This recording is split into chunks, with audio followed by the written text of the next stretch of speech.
सर्व सद्गुण संपन्ना गीता भक्ति परायणा भवितुं जीवनेऽस्माकं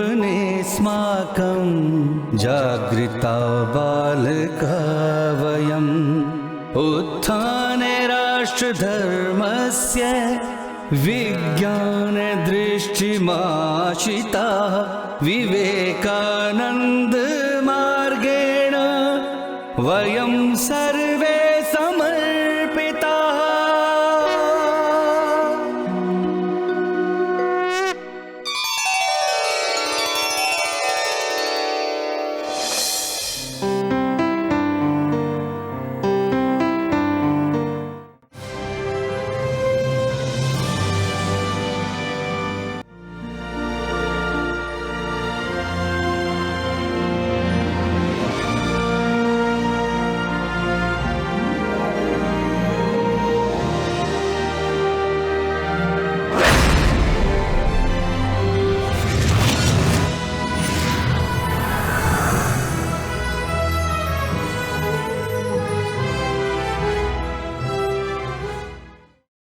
नमस्कार मित्रांनो. जिज्ञासा. जिज्ञासा म्हणजे जाणून घेण्याची इच्छा. मनुष्याला जर जाणून घेण्याची इच्छाच नसती तर आजही चंद्र फक्त आपल्यासाठी चांदोबा व्यतिरिक्त आणखी काहीच नसता. आपण सूर्याला आगीचा गोळा समजून आणि डोळे फाडून ताऱ्यांना मोजण्याचा व्यर्थ प्रयत्न करत बसलो असतो. आपल्याला हे सुद्धा समजलं नसतं की ज्या पृथ्वीवर आपण राहतो ती गोल आहे की चपटी, आपण ऑक्सिजनमुळे जगतो की कोणत्या चमत्कारामुळे जगतो. सगळं काही एका कोड्याप्रमाणेच असतं. मनुष्याचं हे जग का, पण कसं, काय, कधी आणि कुठे अशा अनेक प्रश्नांमध्ये गुरफटलेलं असतं. खरं तर कोणत्याही घटनेच्या मागे याच प्रश्नांची उत्तरं असतात आणि याच प्रश्नांची उत्तरं शोधण्याच्या प्रयत्नांनाच जिज्ञासा असं म्हणतात. आणि हीच जिज्ञासा आपल्याला ज्ञानाचा मार्ग दाखवत असते, जी खरं तर जीवनात यशस्वी होण्यास आपल्याला मदत करत असते. असुरक्षित जंगलाच्या मार्गातून सुरक्षित महलापर्यंतचा मार्ग असो किंवा साधारणशा चाकापासून विमानाचा प्रवास असो, चांदोबापासून चंद्रयान असो, नाहीतर सूर्यापासून ते विनाशकारी अणुबॉम्ब, अनेक आजारांवर मात करणारं चिकित्सा विज्ञान असो, नाहीतर ब्रह्मांडात दूरवर पाहू शकणारा खगोल.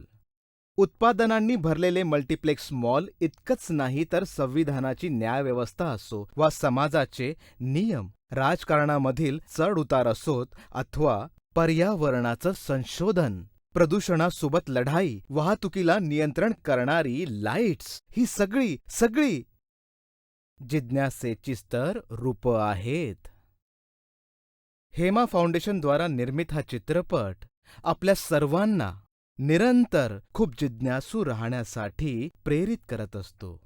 म्हणजे जितकं आपण जिज्ञासू असू तितकंच आपण यशाच्या जवळ पोहोचू. धन्यवाद.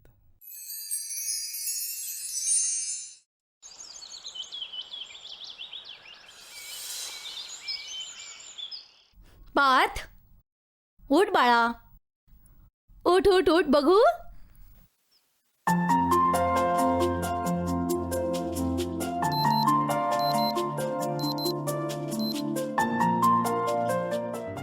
मम्मी, मला एक कळत नाही, तू मला अलार्म वाजण्याआधीच कशाला उठवतेस? कारण या मशीनला असं नको वाटायला की आपण हिच्यावर अवलंबून आहोत, म्हणून मी हे घड्याळ वाजण्याआधीच येते. पण मम्मी, हे जे अलार्म घड्याळ आहे ना, हे आहे तर खूप कामाचं. कोणी शोध लावला असेल याचा बरं? ज्याने कोणी इन्व्हेंट केला असेल ना, तो खूप खूप जिनियस असेल. किंवा तुझ्या बाबांप्रमाणे खूप झोपाळू असेल, म्हणून तर विचारायला अलार्म घड्याळ बनवावं लागलं. चल बरं, आता लवकर उठ, नाहीतर शाळेला उशीर होईल. चल उठ, ब्रश कर लवकर.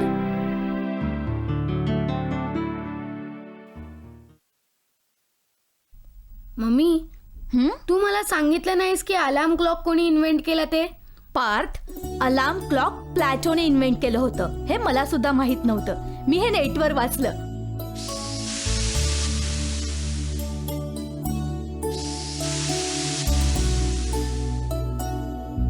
पार्थ, आता तुम्हाला हे नको विचारूस की हा प्रेशर कुकर कुणी इन्व्हेंट केला, कारण मलाही माहित नाहीये आणि माझ्याकडे अजिबात वेळ नाहीये तुला नेटवर शोधून सांगायला. समजलं? तेव्हा आता पटकन तुझं दूध संपव आणि तुझ्या आजोबांना जाऊन सांग की नाश्ता रेडी आहे. ओके?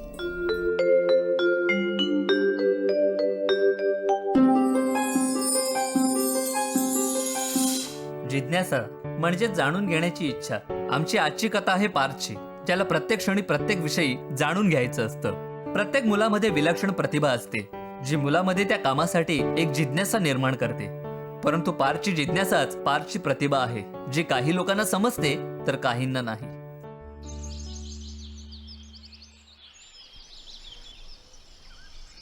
आजोबा, हा, न्याहारी तयार आहे.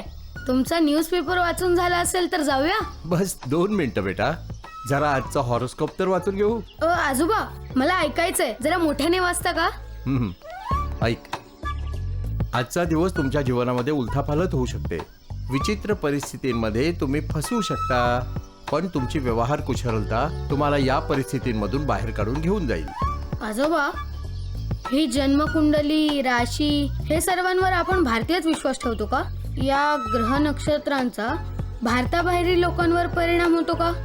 काय राशी भविष्य खरंखुरं असतं का? घ्या, सुरू झाली उलथापालथ.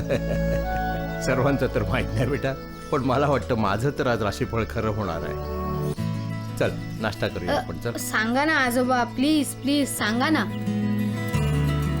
बेटा, इंडियाच्या बाहेरचे लोक पण भविष्य जाणण्यासाठी वेगवेगळ्या पद्धतींचा वापर करतात. जसे युरोपवाले टेरो कार्डाचा वापर करतात, चीनवाले फँगचुईचा वापर करतात. आपल्या वास्तुशास्त्रासारखंच आहे ते पण. ठीक आहे, चल नाश्ता करूया. चल, थंड होणार. आजोबा, बोल बेटा. मुंबईत पूर्वी डबल डेकर बस चालायची ना? आज पण चालते. अशा प्रकारे तुम्ही इंधन वाचवू शकता आणि प्रदूषण पण कमी करू शकता. मग मुंबईत सगळीकडेच डबल डेकर बस का चालत नाही? चालतात रे, पण काय, क्राऊडमध्ये बस कंट्रोल करणं खूप कठीण होत असतं. त्याचबरोबर दुर्घटनेविषयीची भीती तर असतेच, त्याचबरोबर इंजिन पण गरम होत असतं. ओ, अजून आजोबा. अरे बस बाबा, तुझ्या बसचा टाईप झालाय. किती प्रश्न विचारतोस रे तू बाळा. थोडा तरी गप्प राहत जा कधी कधी.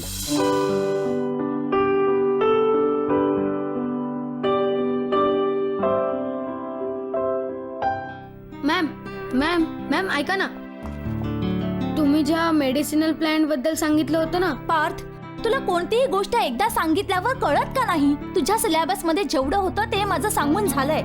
तू का प्रत्येक गोष्टींमागे हात धुवू लागतोस? आधी तू वर्गात प्रश्न विचारून भंडावून सोडायचास, आता तू बाहेर सुद्धा हैराण करायला लागलायस. पार्थ, तुझ्या प्रश्नाला उत्तर देण्या व्यतिरिक्तही मला खूप काम आहेत, कळलं? Go back to your class. गो.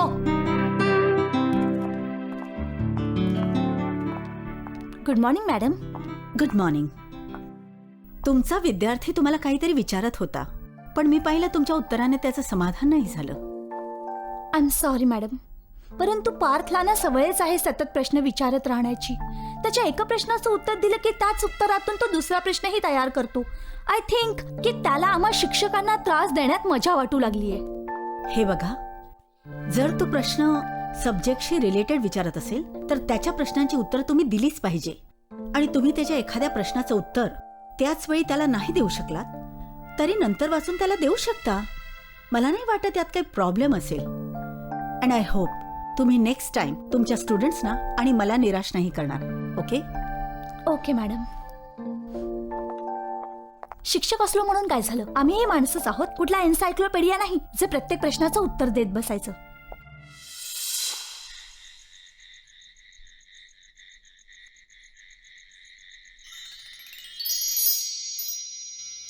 आजोबा,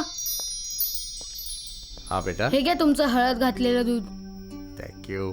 आजोबा, हा बेटा. तुम्ही रोज हळद घातलेलं दूध का बरं पिता?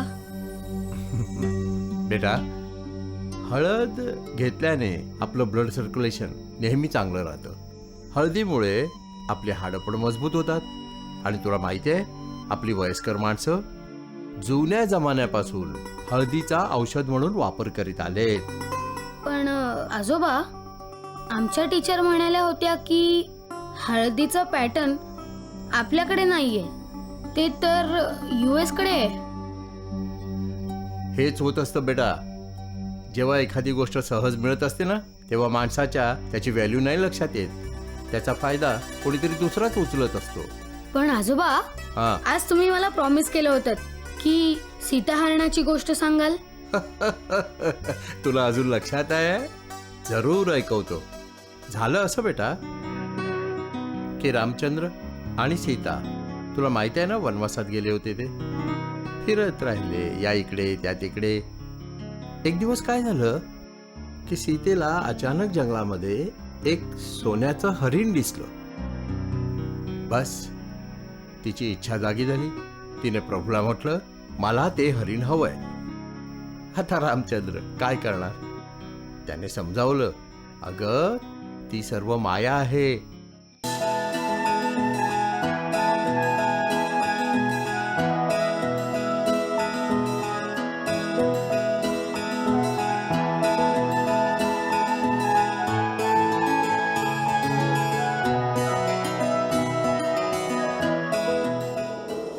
आणि अशा प्रकारे रावण सीतामातेला आकाशमार्गे लंकेला घेऊन गेला. चल बेटा, अरे गोष्ट रोजचीच आहे. आता जाऊन झोप बघू.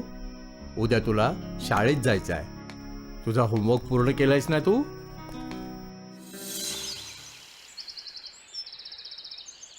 अरे अजून तू तयार नाही झालास? अरे शाळेत जायला उशीर होतो बेटा. आजोबा, रावण सीतामातेला पुष्पक विमानातून लंकेत घेऊन गेला. याचा अर्थ आपल्याकडे तर लाखो वर्षांपूर्वीच एरोप्लेनचा प्लॅन बनलेला आणि क्रेडिट ते राईट बंधू घेऊन गेले. आता हे राईट बंधू कोण आहेत बाबा? ज्यांनी एरोप्लेनचा कन्सेप्ट साऱ्या जगाला दिला. पण आजोबा, मी बस आता सकाळी सकाळी प्रश्नांची सरबत्ती नको. चल उठ लवकर, शाळेत जायचंय, उशीर होतोय. चल चल, शहाणा आहेस ना तू. चला बघू, चला. शाबास.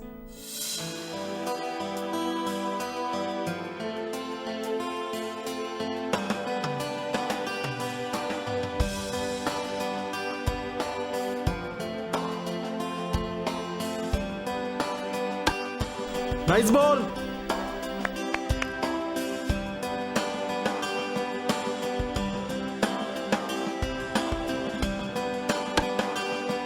Focus on your game. Next ball. Come on, boys. Good ball. Come on, boys. Take your position fast. Concentrate on your game. जरा वाकून.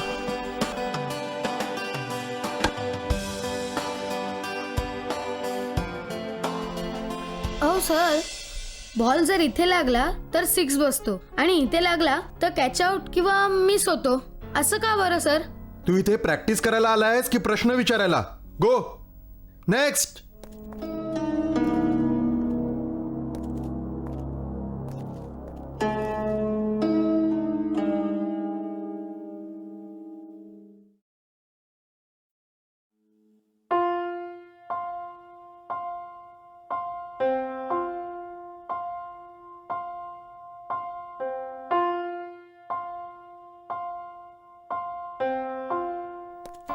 अरे तू इथे बसलायस? मी तर तुला ग्राउंडवर शोधत होतो. अरे यार रोशन, माझ्यामुळे माझ्या घरातले, माझे टीचर, माझे मित्र सगळे त्रासून गेलेत यार. ही जी माझी प्रत्येक गोष्टीत प्रश्न विचारायची सवय आहे ना, आता बदलायला हवी. अरे आज कोच सर तुला ओरडले म्हणून तू असं बोलतोयस ना. डोंट वरी, हे सर्वजण तुझी बुद्धिमत्ता नाही ओळखत. आता बघ ना, जेव्हा पण मी तुझ्याविषयी आपल्या पॅरेंट्सना सांगतो ना, तेव्हा ते मला नेहमी सांगतात की असा मित्र खूप कमी लोकांना मिळतो. थँक्स यार, पण हे सर्व तू मला बरं वाटावं म्हणून बोलतोयस ना? अरे नाही यार, आता कालचीच गोष्ट बघ ना. ताई मला म्हणाली, चल घरच्या इंटरनेट कनेक्शन साठी पप्पांना रिक्वेस्ट करूया. तेव्हा मी काय म्हणालो माहितीये? काय म्हणालास? मी म्हणालो, जेव्हा गुगलच माझ्या सोबत असते तेव्हा मला इंटरनेट कनेक्शनची काय गरज आहे. अरे नको नको. माणसाला जिथून सर्वात जास्त अपेक्षा असते नेहमी त्याचा तिथूनच अपेक्षा भंग होतो. जेव्हा की अचानक एक छोटं आशेचं किरण हळूच येऊन पुन्हा त्याचा हात पकडतो. त्यालाच फक्त स्वतःवर विश्वास ठेवायला नाही शिकवत तर दुसऱ्यांवरही पुन्हा विश्वास ठेवण्याचं बळ देतं. पार्थसाठी त्याचा मित्र रोशन हाच आशेचं किरण होता जो त्याला कधीच निराश होऊ देत नसे. म्हणून तर म्हणतात अ friend in need is a friend in deed. Sharmaji he file check करून सबमिट करा प्लीज. हो मॅडम.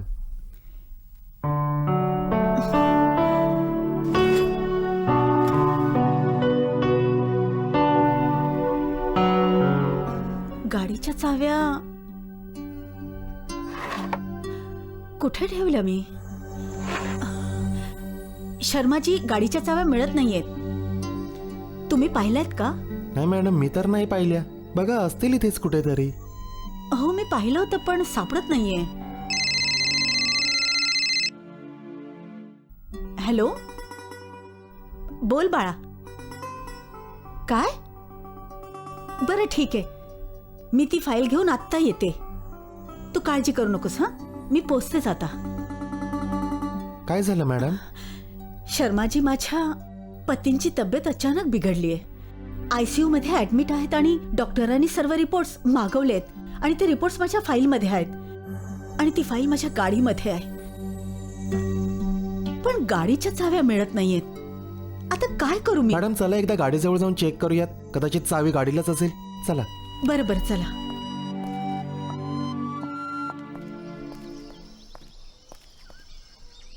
या मॅडम.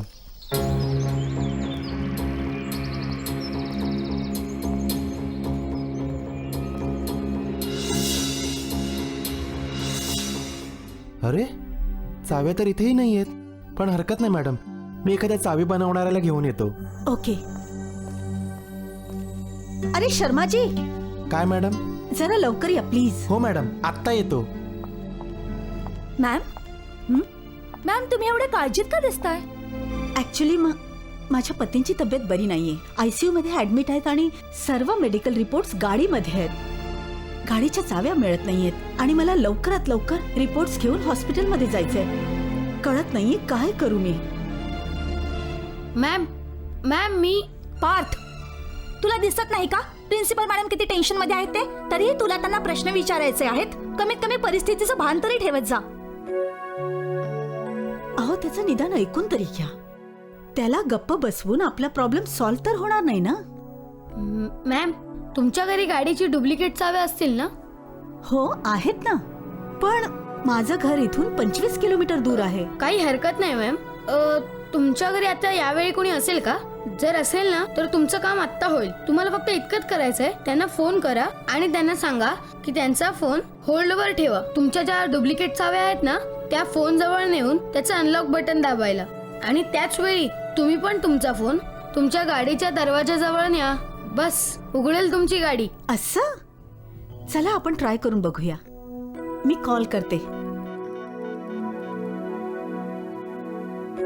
हॅलो.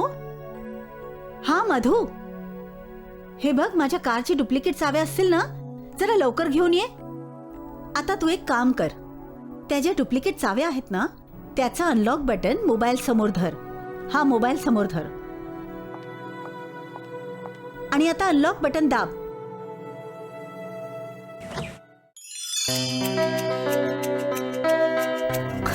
अरे, दरवाजा उघडला.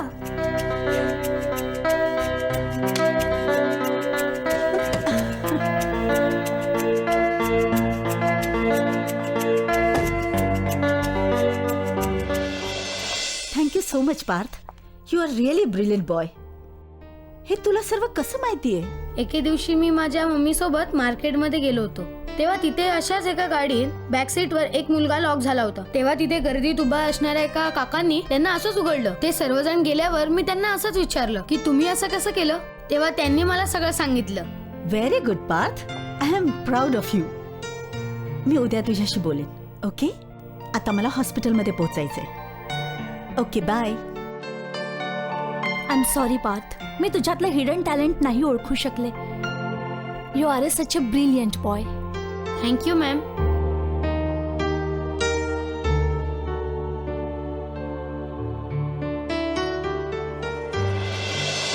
पार्थच्या ज्या सवयीने सर्व हैराण होतात, खरं तर तीच त्याची क्वालिटी आहे. त्याने फक्त प्रिन्सिपल मॅडमची मदतच नाही केली, तर कुणाचे तरी प्राण वाचवले. जी गोष्ट तिथे असणाऱ्या लोकांना सुचलीही नसती, ती पार्थने करून दाखवली. माहिती आहे का?